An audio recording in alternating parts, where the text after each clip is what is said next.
So hey everyone, welcome back with another video. जैसे कि मैंने कल आपको फर्स्ट वीडियो में बताया था कि जो मेरी शॉप प्रॉपर एक शॉप थी और शॉप का जो सारा सामान था वो मैंने लिया के अपने घर में ही उसका सेटअप सा बना दिया है। वो सेटअप भी मैंने आपको कल दिखाया था वीडियो में। आई होप आपको वो वाली मेरी वीडियो पसंद आई थी। शॉर्ट्स में मुझे काफ़ी अच्छा रिस्पॉन्स मिल रहा था। तो गाइस, आप सभी से रिक्वेस्ट है कि प्लीज़ मेरे चैनल को जो है सब्सक्राइब कर लिया करो और आगे जो है बेल आइकन भी प्रेस कर देना, सो दैट डेली की जो भी मैं वीडियोस डालती रहूँ वो आपको नोटिफिकेशन मिलती रहे उसकी।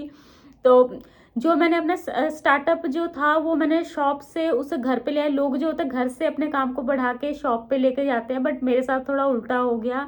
पहले मैंने जो शॉप थी मेरी, पहले 2 शॉप थी, फिर 1 शॉप हुई, फिर वो शॉप भी ख़त्म हो गई और उसके बाद जो सारा सेटअप है मुझे अपना घर में अरेंज करना पड़ा। तो उसका रीज़न क्या था? वो मैं काफ़ी 3-4 साल से जो मैं अपने इस बिज़नेस में आई थी और वो अच्छा खासा मेरा बिज़नेस चल रहा था। बट जैसे ही मैं प्रेग्नेंट हुई तो 3 महीने तो मैंने जैसे तैसे करके निकाल लिए।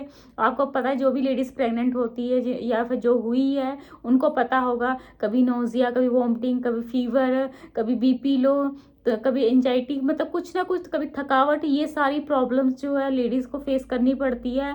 और ये चीज़ मेरे साथ भी हुई। पहले घर का काम करना, ब्रेकफास्ट वगैरह रेडी करना, फिर उसके बाद यहाँ से 5-7 किलोमीटर की दूरी पे शॉप था। फिर शॉप पे जाना, फिर वहाँ पे जाकर खुद से सब कुछ करना और उसके बाद मतलब मेरी बस हो जाती थी।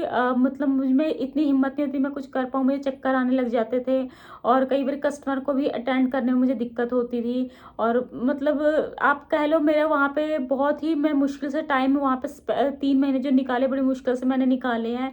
उसके बाद जैसे ही मुझे 4th मंथ स्टार्ट हुआ और अल्ट्रासाउंड दोबारा किया था, उसमें जो है लो लाइन प्लेसेंटा मेरा आ गया था, जिसके कारण डॉक्टर ने मुझे फुली बेड रेस्ट बोल दिया था।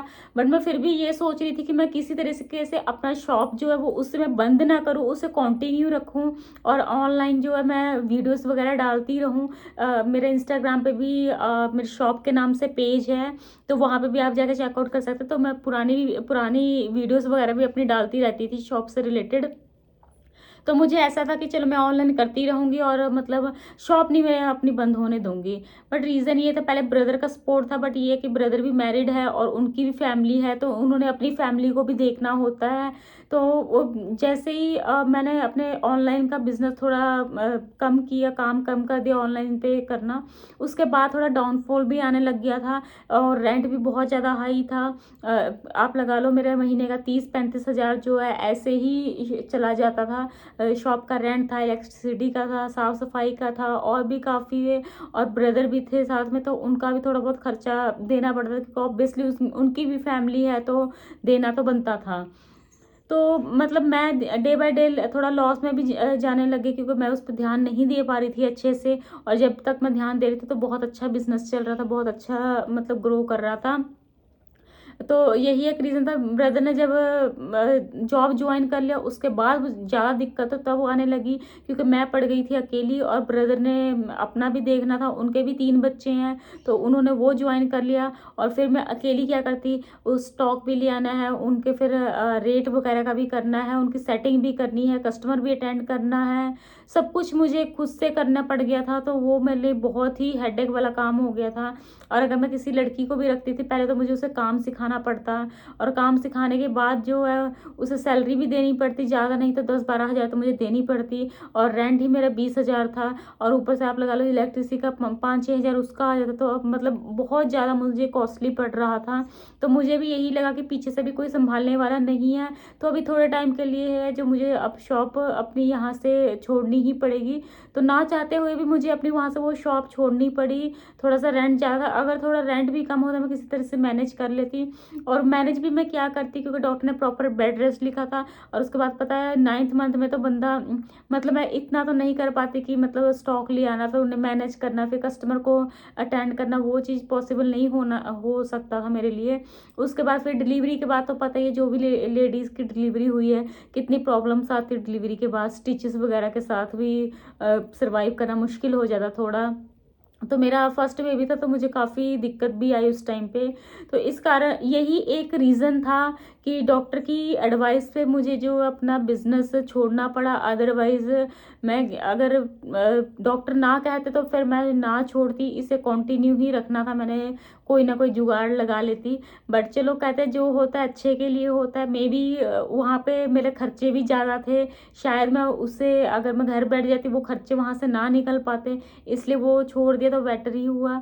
और अब मैंने अपनी एक न्यू जर्नी स्टार्ट कर दी है, यूट्यूब के थ्रू, इंस्टा के थ्रू, और यहाँ पे अपना छोटा सा मैंने जो है स्टार्टअप भी अपना घर में सेटअप सा बना लिया, और यहाँ से ऑनलाइन भी मैंने काम जो है अपना शुरू कर दिया है। अब डे बाय डे इस पे ही, मतलब जो मेरे पास फ्री टाइम बचता है घर के काम वगैरह ख़त्म करने के बाद, जो भी मेरा फ्री टाइम बचता है, बेबी जब भी मेरी सो जाती है या खेल रही होती है या कभी उसका दादा दादी पकड़ के रखते हैं, तो मैं पहले घर के काम ख़त्म कर लेती हूँ। उसके बाद थोड़ा बहुत जो भी मेरा टाइम निकलता है, तो मैंने एक तो शॉप के लिए भी अलग से शूट करना होता है मुझे, जो भी मैंने स्टॉक वगैरह रखा हुआ है उसके अलग से मेरी इंस्टा पे आईडी है KL गीबा के नाम से, तो वहाँ पे भी मुझे डालनी पड़ती है वीडियोज़ वगैरह, तो उसके लिए शूट करना पड़ता है। अभी शूट के लिए भी कोई मतलब जुगाड़ ही लगा रही हूँ मैं शूट के लिए, कुछ ऐसा मेरे पास कोई चीज़ नहीं है कि जिससे मैं अच्छा शूट कर लूँ।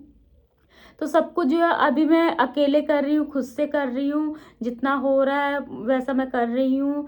बट ये अब रुकना नहीं है। और दूसरी चीज़ ये कि घर में तो बैठना मेरे लिए तो बहुत ही मुश्किल हो गया। मैं कभी शुरू से मैं घर पे नहीं बैठी, जैसे मैंने कॉलेज ख़त्म किया उसके बाद मैं कलकत्ते चली गई थी, तो वहाँ भी मैंने थोड़ा जॉब किया था। और उसके बाद मैंने चंडीगढ़ जब वापस आई, तो चंडीगढ़ में मेरी अच्छी जॉब लग गई थी, मैंने 4-5 साल चंडीगढ़ में जॉब किया है। और जॉब करते करते करने के साथ साथ जो है मेरी सेविंग्स भी अच्छी खासी हो गई थी, और सिस्टर का भी थोड़ा सपोर्ट था। टचवुड मेरी सिस्टर जो है हमेशा ही मुझे सपोर्ट करती रहती है, अभी भी वो मुझे काफ़ी सपोर्ट करती है। और सिस्टर जो है अभी वो मेरे साथ तो नहीं है, अभी वो लंदन में है, तो उसका भी काफ़ी सपोर्ट रहता है। उसकी भी स्टोरी मैं आपको बताऊंगी, उससे भी मैं आपको मिलवाऊंगी। तो ये है कि अभी उसके जाने के बाद जो है सब कुछ मुझे थोड़ा अकेलापन भी हो गया, और ब्रदर के जाने के बाद तो बिल्कुल ही हो गया है। तो फिर अब थोड़ा टाइम मैं बेबी को दे रही हूँ, अपनी फैमिली को दे रही हूँ। और जो भी है मैंने अब यही मैं सोचा कि मैं ऑनलाइन तो जाऊँ एटलीस्ट घर का काम करने के। अब मैंने कभी ज़िंदगी में ऐसा नहीं किया कि 24 घंटे में घर का ही काम करती रहूँ। मतलब घर का काम मैं कर लेती हूँ, खाना बनाना और साफ़ सफाई वगैरह कर लेती हूँ, बट मुझे ऐसा है कि मैं वर्किंग रहूँ, कुछ ना कुछ करती रहूँ, कहीं ना कहीं से मतलब मेरी अर्निंग होती रहे, मेरा ये पर्पज़ था। तो मतलब मेरे को ऐसा मैंने कभी सोचा नहीं था कि मैं यूट्यूब पे आऊँगी या नहीं। हाँ, मैंने वीडियोज़ काफ़ी देखी थी लोगों की कि हाँ, हमें मतलब कंटेंट क्रिएटर बनना चाहिए यहाँ पे यूट्यूब पे, ये वो, तो ये सब चीज़ें काफ़ी देखी थी। पर घर में रह के ये सारी चीज़ें दिमाग में घूमती रहती थी कि अब मैं क्या करूँ। अभी बेबी मेरी छोटी है, शॉप नहीं खोल सकती हूँ मैं, शॉप पे जा नहीं सकती, कहीं जॉब भी नहीं कर सकती हूँ, ठीक है, क्योंकि अभी वो सिर्फ 6 मंथ की हुई है। तो मैं मेरे दिमाग में ये है कि ना मैं घर से ही स्टार्ट करूँ और इसे ऑनलाइन ही लेके जाऊँ, क्योंकि ऑनलाइन में बहुत पावर होती है। ऑनलाइन में जो भी अगर मैं अपनी शॉप के बात करूँ, तो इनके प्रोडक्ट वगैरह शूट करके वीडियोस वगैरह बना के उस पर अगर हम एड्स वगैरह रन करते, तो उससे भी अच्छा रिस्पॉन्स मिल सकता है हमें। और दूसरा, अभी तो मतलब मैं जॉब तो नहीं कर सकती या फिर अभी शॉप भी नहीं कर सकती एकदम से, एटलीस्ट ज़्यादा नहीं तो मुझे 1 साल तो चाहिए। तो उसी लिए जो है ये ठान लेके अभी मतलब जो मैंने 6 मंथ तो बर्बाद कर दिए, बट अब जो है 6 मंथ मेरे पास बचे वो मैं बर्बाद नहीं होने दूंगी। 2026 है ये मैं बर्बाद नहीं होने दूंगी। यूट्यूब पे एक अपनी पहचान बनाऊंगी, एक अपना ही चैनल, मैंने न्यू चैनल बनाया है, न्यू आईडी बनाई है, सो दैट मतलब किसी को ये ना बोलना पड़े आप मुझे फॉलो करो, या अपने मेरे कोई रिलेटिव अभी इस पे है नहीं, जो भी है सब अननोन ही है, आप ही लोग हो। तो आप लोग के ही सपोर्ट से ही मैं आगे जा सकती हूँ, वरना अकेली तो मैं कुछ भी नहीं कर सकती हूँ। तो आप सभी से मैं रिक्वेस्ट करूँगी, प्लीज़ आप मुझे सब्सक्राइब कर लिया करो मेरे चैनल को, और मुझे मोटिवेट करते रहा करो। और मेरी और आगे की भी जो जर्नी थी वो सारी मैं डे बाय डे आपके साथ शेयर करती रहूँगी। कोशिश तो मैं ये करती हूँ कि मैं अपनी ज़्यादा से ज़्यादा वीडियोस लेकर आ पाऊँ, बट आपको पता है जो भी लेडीज़ हाउसवाइफ है या जिनके बच्चे हैं वो मेरे से रिलेट कर पाएंगी कि बेबी को लेके सरवाइव करना थोड़ा मुश्किल हो जाता है, क्योंकि घर का काम भी देखना होता है, बेबी को भी देखना पड़ता है। उसके बाद जो टाइम निकलता है फिर उसमें अब ये जो कंटेंट क्रिएट का काम हम कर सकते हैं। तो जो भी है, जैसा भी है, सब अभी मैंने अब स्टार्ट कर दिया। अब मैंने इसे कंटिन्यू रखना, और मैंने खुद से भी एक चैलेंज लिया हुआ है। वो चैलेंज मैंने क्या लिया है वो मैं आपको नेक्स्ट वीडियो में बताऊंगी। और आप प्लीज़ ऐसे ही मुझे सपोर्ट करते रहो। लाइक करना, शेयर करना, सब्सक्राइब करना मत भूलना, और बेल आइकन भी प्रेस कर देना, सो दैट मेरी जो नेक्स्ट वीडियो आए उसमें आपको मेरी और स्टोरी का पता लगे। और डे बाय डे जैसे जैसे दिन बीतेंगे वैसे वैसे मैं आपके लिए न्यू वीडियोस लेके आती रहूँगी, अपनी सारी स्टोरी जो आपके साथ शेयर करूँगी। और धीरे धीरे जैसे आप फॉलोवर बढ़ा देते हो अपने फ्रेंड्स वगैरह को बोल के और फैमिली मेम्बर के फ़ोन के थ्रू आप मेरे फॉलोवर बढ़ाओगे, तो मैं अपनी सारी फैमिलीज़ को भी वीडियोस पे लेके आऊँगी, और सबसे मैं आपको इंट्रोड्यूस भी करवाऊँगी। तो आज की वीडियो में मैं बस इतना ही बताना चाहूँगी आपको। और जो नेक्स्ट वीडियो है वो मैं आपको कल आपको मिल जाएगी वो मेरी वीडियो, और वहाँ से भी आप मुझे फॉलो करके आप मेरी सारी स्टोरी सुन सकते हो। बाकी थैंक यू।